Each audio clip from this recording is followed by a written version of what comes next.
Hello guys, तो कैसे हो आप लोग। आप सभी लोगों का फिर से स्वागत है हमारे चैनल मूवी हब में। तो आज हम एक्सप्लेन करने वाले हैं जेम्स कैमरॉन की नई मूवी एवेटार 3 को। दोस्तों, वीडियो को स्टार्ट करने से पहले अगर आपको ऐसे ही मूवीज की हिंदी में एक्सप्लेनेशन सुनना पसंद है तो हमारे चैनल मूवी हब को सब्सक्राइब कर देना, ताकि आप फ्यूचर में आने वाली सभी मूवीज की हिंदी में एक्सप्लेनेशन सबसे पहले देख पाए। और आप हमें कॉमेंट में बता सकते हो कि अगली एक्सप्लेनेशन आपको कौन सी मूवी की चाहिए। ठीक है दोस्तों, तो चलते हैं मूवी की तरफ। दोस्तों, एवेटार 3 की स्टार्टिंग वहीं से होती है जहाँ एवेटार 2 मूवी की एंडिंग हुई थी। जैक का परिवार अब भी मैटकाइना कबीले वालों के साथ रह रहा है और उनके साथ स्पाइडर भी रहता है। जैक का पूरा परिवार अब भी उनके बड़े बेटे नेटियम की मौत से दुखी है। जैक की वाइफ नेटेरी अब भी अपने बड़े बेटे की मौत का जिम्मेदार स्पाइडर को मानती है, क्योंकि उसी को बचाने के चक्कर में नेटियम मारा गया था। ऊपर से स्पाइडर एक इंसान था और उस इंसान का बेटा था जो उनका जानी दुश्मन है। पर कहीं न कहीं जैक अपने छोटे बेटे लोआ को अपने बड़े बेटे की मौत का जिम्मेदार मानता है, क्योंकि उसी ने अपने बड़े भाई को भड़काया था और स्पाइडर की जान बचाने चले गए थे। और ये बात कहीं ना कहीं लोआग भी जानता है। इस सब के चलते जैक के पूरे परिवार में एक टेंशन का माहौल होता है। इन सब के बीच एक दिन सोते सोते ही स्पाइडर के ऑक्सीजन मास्क की बैटरी खत्म हो जाती है और स्पाइडर नींद में ही तड़पने लग जाता है। जिसके बाद जैक तुरंत से स्पाइडर को दूसरा ऑक्सीजन मास्क लगा देता है और बड़ी मुश्किल से स्पाइडर की जान बचती है। अब ये सब देख के जैक सोचता है कि एक तो पूरा कबीला और नेटरी भी स्पाइडर के खिलाफ है और ऊपर से स्पाइडर की ऑक्सीजन मास्क की बैटरी कभी भी खत्म हो सकती है। इसके बाद जैक और नेटरी डिसाइड करते हैं कि वो स्पाइडर को उसी कैंप में छोड़ के आएंगे जहां उनके इंसानी दोस्त रहते हैं। कुछ देर बाद ही उनके टापू के पास एक हवाई सौदागर नाम के कबीले वाले आते हैं जो जगह जगह जाके अपना सामान बेचा करते थे। तो जैक डिसाइड करता है कि वो हवाई सौदागरों के साथ जाके स्पाइडर को कैंप तक छोड़ के आएगा। पर स्पाइडर वहां से नहीं जाना चाहता था और जैक के सभी बच्चे भी स्पाइडर को ले जाने से मना करते हैं। जिसके बाद जैक उन सबको समझाता है और कहता है कि स्पाइडर को जिंदा रखने का यही एक रास्ता है। और उसके बाद जैक कहता है कि हम सभी मिलके स्पाइडर को छोड़ने जाएंगे। फिर उसके बाद जैक और उसका पूरा परिवार मिलके हवाई सौदागरों के कैप्टन से बात करते हैं और उनके जहाज में उनके साथ बैठ के निकल पड़ते हैं। दूसरी तरफ हमें कर्नल माइल्स कॉरिस दिखाया जाता है जो अपने अवतार वाले शरीर में होता है। कर्नल माइल्स आज भी जैक से बदला लेना चाहता है, क्योंकि जैक ने उसे और पूरे आरडीओ को धोखा दिया था। यहाँ कर्नल माइल्स को पता चलता है कि जैक हवाई सौदागरों के साथ अपने परिवार को लेके कहीं जा रहा है और ये पता लगता है कर्नल माइल्स अपने एक सोल्जर को लेके जैक को पकड़ने निकल पड़ता है। पर कर्नल के पहुंचने से पहले ही हवाई सौदागरों के उस कबीले पे मालकुआन कबीले के लोग हमला कर देते हैं। मालकुआन कबीले के लोग एक काफी जंगली और खतरनाक किस्म के नावी थे जो कि माँ एवा तक को नहीं मानते थे, क्योंकि काफी समय पहले उनके कबीले में एक आग लगी थी जिससे बचने के लिए उन्होंने माँ एवा को याद किया था। पर माँ एवा ने उनकी मदद नहीं की, जिसके बाद से उन्होंने माँ एवा को मारना ही बंद कर दिया। और मालकुआन कबीले की लीडर जिसका नाम वरांग होता है वो सभी से माँ एवा को मारना ही बंद कर वो सभी से कहती है कि माँ एवा को मारना ही बंद कर दो, वो असल में है ही नहीं, सब झूठा दिखावा है। जिसके बाद वरांग ने सिर्फ आग को ही अपना भगवान मान लिया। फिलहाल वरांग और उसके लोगों ने हवाई सौदागरों के जहाज पर हमला कर दिया और उन्हें बचाने के लिए जैक, नेटेरी और उसके बच्चे उनसे लड़ाई करते हैं, पर वो तादाद में काफी कम होते हैं, जिसके वजह से वो हार जाते हैं और वरांग हवाई सौदागरों के सभी जहाज को नष्ट कर देती है, जिससे जैक और उसका परिवार अलग अलग खो जाते हैं। नेटेरी जंगल में कहीं गिर जाती है और तीर लगने की वजह से उसकी काफी हालत खराब होती है। जैक के बच्चे जंगल में बीच में कहीं फंस जाते हैं और जैक उन सबको ढूंढ रहा होता है। जहाज के नष्ट होने के बाद मालकुआन कबीले वाले हवाई सौदागरों के बचे हुए लोगों को मार रहे होते हैं और उनका सामान भी लूट लेते हैं। तभी वरांग और उसके साथ 3 बच्चों को देख लेते हैं और उनसे बचने के लिए वो सभी भागते हैं। इसी दौरान भागते हुए स्पाइडर के ऑक्सीजन मास्क की बैटरी खत्म हो जाती है, जिसकी वजह से स्पाइडर तड़पने लग जाता है और बेहोश हो जाता है। अब कोई चारा ना देखते हुए जैक की छोटी बेटी कीरी माँ एवा से स्पाइडर को बचाने के लिए प्रार्थना करती है। तभी वहाँ उड़ते हुए पवित्र पेड़ का एक बीज आता है। कीरी तुरंत उस बीज को स्पाइडर को खिला देती है और अपनी चोटी को जमीन के पेड़ से जोड़ती है, जिससे कि कीरी जंगल से कनेक्ट हो जाती है। फिर कीरी एक मंत्र सा पढ़ती है जिससे कि जंगल की जड़ जिससे कि वो पवित्र बीज स्पाइडर के शरीर में फैलने लगता है और स्पाइडर का शरीर चमकने लगता है। और फिर अचानक से स्पाइडर होश में आ जाता है और वो खुली हवा में सांस लेने लगता है, जिससे वो सभी बहुत खुश होते हैं। फिर वहाँ पे वरांग आ जाती है अपने लोगों के साथ और उन बच्चों को पकड़ लेती है। दूसरी तरफ जैक अपने बच्चों को ढूंढ रहा था, तभी उसे फुल बैटरी वाला स्पाइडर का ऑक्सीजन मास्क दिखता है। वो समझ जाता है कि स्पाइडर के मास्क की बैटरी खत्म होने वाली है। तभी वहाँ पे कर्नल माइल्स आ जाते हैं और वो जैक को सरेंडर करने के लिए कहते हैं, पर जैक कर्नल से बताता है कि स्पाइडर की जान खतरे में है और उसकी ऑक्सीजन मास्क की बैटरी खत्म होने वाली है। अब ये सुन के कर्नल माइल्स टेंशन में आ जाता है, क्योंकि स्पाइडर उसका बेटा था और कहीं न कहीं वो भी स्पाइडर से प्यार करते थे। जिसके बाद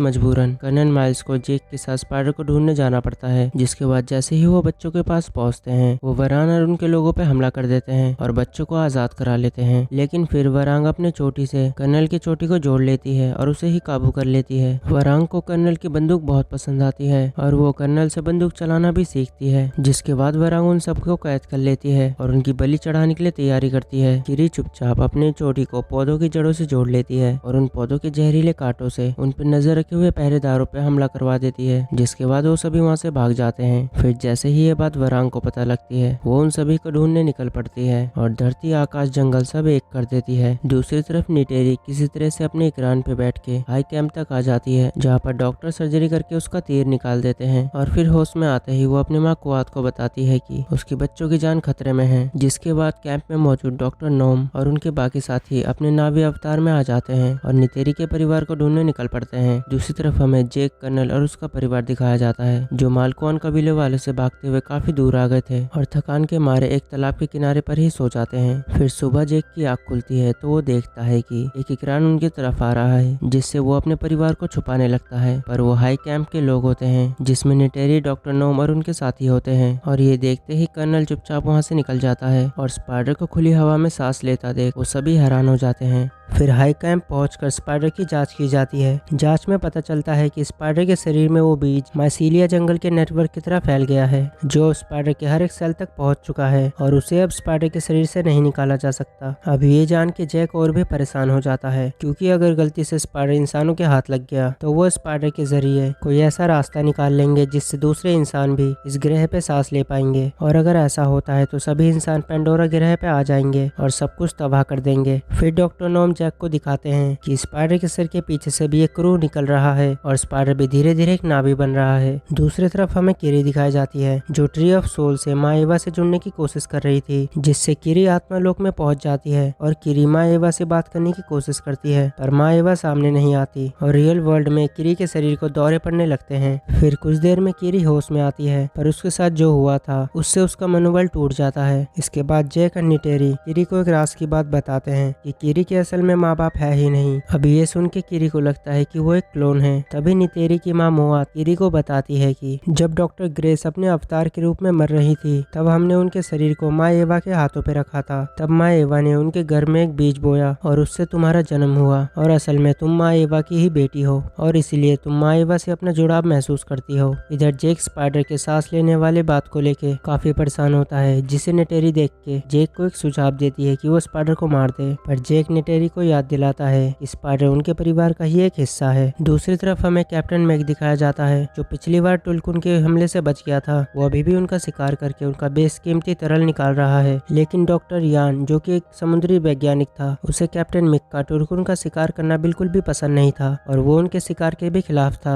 दूसरी तरफ जैक मेटकानिया कबीले पहुंचता है, जहाँ जाके उसे पता चलता है कि पाइकन जवान टुलकुन को लड़ाई के लिए उकसा रहा है और लड़ाई में उनका साथ देने के लिए कह रहा है। अब पाइकन पहले से ही किसी की भी जान लेने के खिलाफ थे, तो टुलकुन महामाता टुलकुन को उनके समुद्र में ही छोड़ देने के लिए कहती है और पाइकन चुपचाप वहाँ से चला जाता है। पर लोआक और दूसरे बच्चों को महामाता का ये निर्णय पसंद नहीं आता और उनके इस निर्णय का विद्रोह करता है और फिर गुस्से में जेक अपने बेटे लोआक को सभा से बाहर ले आता है और जेक लोआक से कहता है कि उसे निर्णय मानना होगा, और जेक गुस्से में लोआक से कहता है कि अगर तुम उस दिन बात मान लेते तो शायद तुम्हारा भाई आज जिंदा होता, जो सुन के लोआक को बहुत दुख होता है। पर वो जैक से कहता है कि उसका भाई उसके वजह से नहीं मरा और ये कह के लोआक वहाँ से चला जाता है। निटेरी जेक से कहती है कि उसे लोआक से ये सब नहीं कहना चाहिए था, ऐसा करके वो अपने दूसरे बेटे को भी खो देगा। अब अपने पिता के मुंह से ये सब सुनने के बाद लोआक को इतना दुख होता है कि वो खुदकुशी करने की कोशिश करता है, और सही वक्त पे किरी उसे रोक लेती है और फिर किरी और रिया दोनों मिलके उसे समझाती हैं, जिसके बाद वो तीनों मिलके निटेरी के टूटे हुए धनुष को जोड़ते हैं। इधर किरी स्पाइडर को उसके नए उगे हुए कुरू के मदद से दूसरे जीवों से जुड़ना सिखाती है। इधर कर्नल जब स्पाइडर और जेक को नहीं ढूंढ पाता तो वो मदद मांगने वरांग के पास जाता है और वहाँ पे जाके वो वरांग को बहुत सारी बंदूकें दिखाता है और वरांग को कहता है कि मैं तुम्हें हथियार, गोला बारूद, जो भी तुम्हें चाहिए, जो भी तुम्हें पसंद हो, जो भी तुम्हें करना हो, मैं तुम्हें सब दूंगा। कर्नल जानता था कि वरांग को एक साथी की जरूरत है और कर्नल वरांग से कहता है कि वो एक साथी की तरह वरांग के साथ रहेगा, बदले में वरांग बस उसे जेक को ढूंढने में मदद करे। ये सब सुन के वरांग बताती है कि जब एक बार आग लगी थी और आग में जल के वरांग का पूरा कबीला राख में बदल गया, तो वरांग ने माँ एवा से मदद मांगी थी। उसने माँ एवा से मिन्नतें की, उनके हाथ पैर जोड़े, पर माँ एवा ने उनकी मदद नहीं की, जिसके बाद वरांग ने माँ एवा को ही मिटा देने की कसम खा ली और फिर कर्नल और वरांग एक दूसरे से समझौता कर लेते हैं है, जिसके बाद कर्नल वरांग को बहुत सारे हथियारे देता है और साथ ही इन दोनों के बीच में लव अफेयर भी शुरू हो जाता है। इधर लोवाक अपनी मां नटेरी को उनका टूटा हुआ धनुष जोड़ के दे देता है और अपने पूर्वजों के धनुष को जुड़ा हुआ देखकर नटेरी भावुक हो जाती है और उसके तुरंत बाद लोवाक अपने पाइकन को ढूंढने समुद्र में अकेले निकल जाता है और रिया और उसके दोनों भाई लोवाक की चिंता करते हुए उसे ढूंढने निकल जाते हैं। इधर कर्नल वरांग की मदद से स्पाइडर के ठिकाने का पता लगा लेती है और स्पाइडर को उसके ठिकाने से बेहोश करके वहाँ से ले जाते हैं। उसके बाद कर्नल स्पाइडर को छोड़ के वरांग और पूरे आरडीए के साथ जैक को पकड़ने के लिए मैटकानिया कबीले के पास आ जाता है और आते ही वो मैटकानिया के सभी झोपड़ियों को जला देता है। तभी जैक कर्नल के सामने आ जाता है और जैक खुद को सरेंडर कर देता है और बदले में मैटकानिया कबीले वालों को कुछ ना करने के लिए कहता है। फिर कर्नल जैक को पकड़ के लाख कबीले वालों के साथ आरडीए के बेस पे पहुंचता है, जिसके बाद आरडीए वाले अपनी जीत को सेलिब्रेट करते हैं क्योंकि आखिरकार उन्होंने जैक सुली को पकड़ ही लिया था और आरडीए के साइंटिस्ट स्पाइडर पे रिसर्च शुरू कर देते हैं। दूसरी तरफ मीलों की दूरी तय करने के बाद रिया और उसके भाई आखिरकार नोवाक को ढूंढ ही लेते हैं। तभी स्क्विड जैसे दिखने वाली जीप सियंग उन पर हमला कर देते हैं। तभी जैसे एक सियंग लोवाक को मारने वाला होता है, तभी रिया और उसके भाई के टुलकुन आके लोवाक को बचा लेते हैं। इधर कर्नल स्पाइडर से मिलता है और स्पाइडर को उसकी माँ के बारे में बताता है और कहता है कि स्पाइडर अपनी माँ की तरह ही काफी बहादुर है। ऐसा करके कर्नल स्पाइडर अपने बीच में मतभेदों को मिटाने की कोशिश कर रहा था। फिर इमोशनल होकर स्पाइडर उनसे उनका बैच मांगता है तो कर्नल उसे उनका बैच देके वहाँ से चला जाता है।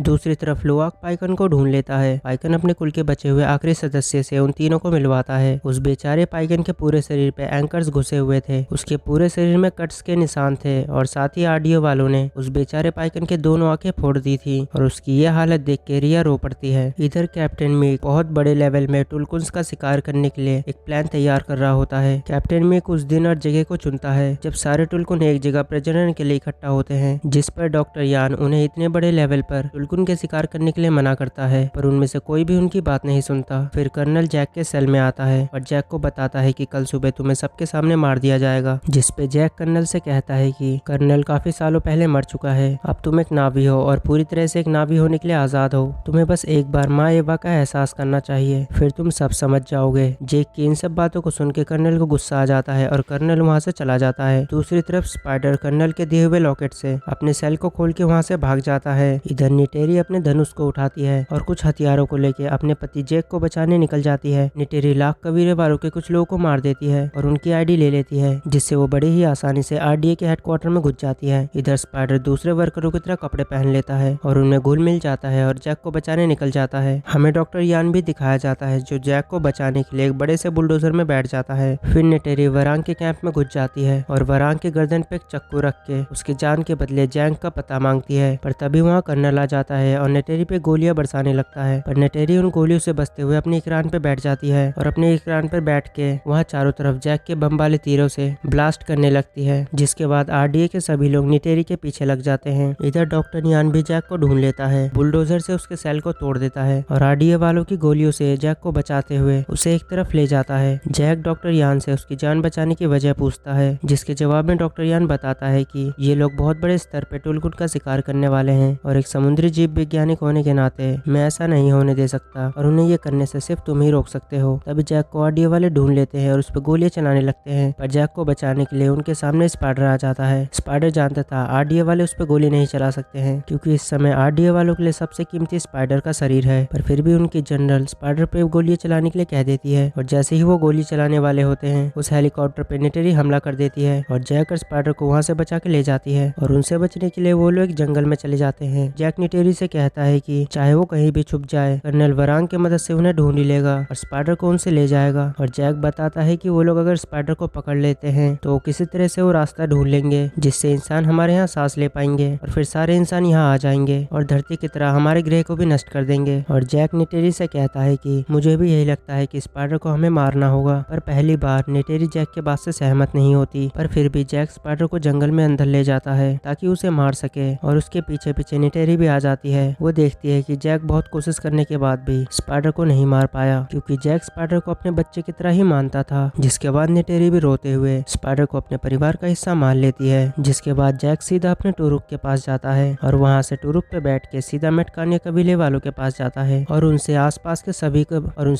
के सभी कबीले वालों को बुलाने के लिए कहता है और जैक उनसे कहता है कि कहना उन्हें टुरुक मार्क 2 ने बुलाया है। जिसके बाद एक ही दिन के अंदर आसपास के सभी कबीले वाले मैटकानिया पहुंच जाते हैं। जैक उन सबको लड़ाई के बारे में बताता है और एक अच्छी खासी स्पीच देता है। जैक सभी टुलकुन के परिषद को भी बुलाता है और उन्हें टुलकुन के प्रजनन वाले दिन होने वाले हमले के बारे में बताता है और टुलकुन के होने वाले नरसंहार के बारे में माँ एवा तक को भी बता देता है। लेकिन आज भी महामाता अपने जान न लेने वाले निर्णय पर टिकी रहती है और उनका साथ देने से मना कर देती है। तभी वहाँ पे लोआक, पाइकन और पाइकन की कबीले की आखिरी बची हुई टुलकुन सभी वहाँ पे आ जाते हैं। लोआक और वो तीनों बच्चे माँ एवा को उस टुलकुन की हालत दिखाती है और इस लड़ाई में उनका साथ मांगते हैं, जिसके बाद महामाता फिर से विचार करने का समय मांग के वहाँ से चली जाती है। अगले दिन पूरे आरडीए वाले भारी तादाद में अपनी टीम और हथियारों के साथ टुलकुन का शिकार करने वहाँ पहुँचते हैं और उनके आते ही सबसे पहले टुलकुन महामाता आरडीए के शिप पे ही हमला कर देती है और फिर बाकी नावी और जेक भी उनका साथ देते हैं। उन लोगों की तादाद आरडीए वालों से काफी ज्यादा होती है और वो अलग अलग तरीके से आरडीए वालों पे हमला करते हैं, जिससे नावी उस जंग को जीतने लगते हैं। और तभी वहाँ कर्नल मालकुआन कबीले वालों के साथ आ जाता है। उन सभी के पास कर्नल के दिए हुए खतरनाक हथियार थे, जिसके कारण वो जेक और उसके टीम पर और साथ ही बाकी नावियों पर काफी भारी पड़ते हैं। इससे जेक की टीम को काफी भारी नुकसान होता है और वो इस जंग को हारने लगते हैं। इससे आरडीए वालों को सपोर्ट मिलता है और वो मेटकाइना कबीले वालों पर हमला कर देते हैं। आरडीए वालों के इस हमले की वजह से मेटकाइना कबीले के लीडर की वाइफ की डेथ हो जाती है, पर वो मरने से पहले एक बच्चे को जन्म देती है और नेटेरी उस बच्चे को ले लेती है। जेक, नेटेरी और बाकी नावी लोग हारने की कगार पर होते हैं। तब कीरी समुद्र के अंदर जाती है और खुद को एक आत्मा के पेड़ से जोड़ती है और माँ एवा से जुड़ के उनसे मदद मांगने की कोशिश करती है, पर माँ एवा काफी शक्तिशाली होती है और कीरी अकेले उनसे जुड़ नहीं पाती। तभी वहाँ स्पाइडर और टूक भी आ जाते हैं, जिसके बाद वो तीनों माँ एवा से जुड़ने की कोशिश करते हैं और वो जुड़ भी जाते हैं। जिसके बाद कीरी माँ एवा से मदद मांगती है और माँ एवा उनकी पुकार सुन लेती है। जिसके बाद आसमान, जमीन और पानी में मौजूद जितने भी जानवर होते हैं वो सभी आरडीए वालों पे हमला कर देते हैं, जिससे आरडीए वाले इस जंग को लगभग हार ही गए थे। पर तभी कर्नल और वरांग नेटेरी और टूक को पकड़ के एक जहाज पे ले जाते हैं और जेक और स्पाइडर को सरेंडर करने के लिए कहते हैं। जिसके बाद जेक, लोआक और स्पाइडर उनसे लड़ने लगते हैं और कीरी भी उनकी मदद करती है। कीरी वरांग को अपने चोटी से जोड़ लेती है और वरांग को माँ एवा की एक छोटी सी झलक दिखाती है। जिसके बाद वरांग काफी डर जाती है और वहाँ से भाग जाती है। जिसके बाद आरडीए का जो बड़ा सा मेन शिप होता है वो समुद्र के एक मैग्नेटिक फील्ड में फंस जाता है और वो शिप तबाह होने लग जाता है, जिससे जनरल एडमोरू वहीं मर जाती है और नेटेरी, टूक, लोआक को सब अपने ड्रैगन्स पर बैठ के वहाँ से निकल जाते हैं। पर जेक, कर्नल और स्पाइडर वहीं फंसे होते हैं और जेक और कर्नल की लड़ाई हो रही होती है, जिसमें स्पाइडर जेक की मदद करता है और इसी लड़ाई के दौरान स्पाइडर एक पहाड़ से नीचे गिरने लगता है और उसे बचाने कर्नल आता है। कर्नल भी उस पहाड़ से लगभग गिरने वाला होता है और तभी जेक कर्नल का हाथ पकड़ लेता है और फिर जेक उन दोनों को ऊपर खींच लेता है। फिर तभी वहाँ नेटेरी और बाकी बच्चे आ जाते हैं और वो आते ही कर्नल को मारने की कोशिश करते हैं, पर जेक उन्हें रोक देता है। जेक कहता है कि वो अभी भी कर्नल को सुधरने का मौका दे सकते हैं, पर कर्नल को अच्छा नहीं बनना था। वो अच्छाई की जगह अपने ईगो को चुनता है। कर्नल दोबारा नेटेरी के हाथ से नहीं मरना चाहता था, इसलिए वो खुद ही उस पहाड़ से कूद जाता है। अब कर्नल मरा या नहीं पता नहीं। फिर ये जंग यहीं खत्म होती है। जेक अपने पूरे परिवार को लेकर मेटकाइना कबीले के पास दोबारा जाता है, जहाँ नेटेरी मुखिया को उसकी बच्ची देती है और फिर जेक और उसका पूरा परिवार और साथ ही मेटकाइना कबीले के लोग समुद्र के अंदर जाते हैं और उस आत्मा के पेड़ से जुड़ते हैं और आत्मा लोग पहुंच जाते हैं, जहाँ वो अपने पूर्वजों से मिलते हैं और साथ ही अवतार 1 से लेकर अभी तक जितने भी कैरेक्टर्स मरे हैं हमें वो सभी दिखाए जाते हैं और मूवी यहीं एंड हो जाती है। तो दोस्तों ये थी अवतार 3 फायर एंड ऐश की एक्सप्लेनेशन। अगर आपको एक्सप्लेनेशन अच्छी लगेगी तो वीडियो को एक लाइक जरूर कर देना और साथ ही हमारे चैनल को सब्सक्राइब भी, ताकि आप ऐसे ही और एक्सप्लेनेशन वाली मूवीज देख सकें। तो मैं मिलता हूँ आपसे नेक्स्ट मूवी में। टिल देन गुड बाय और अपना ध्यान रखना।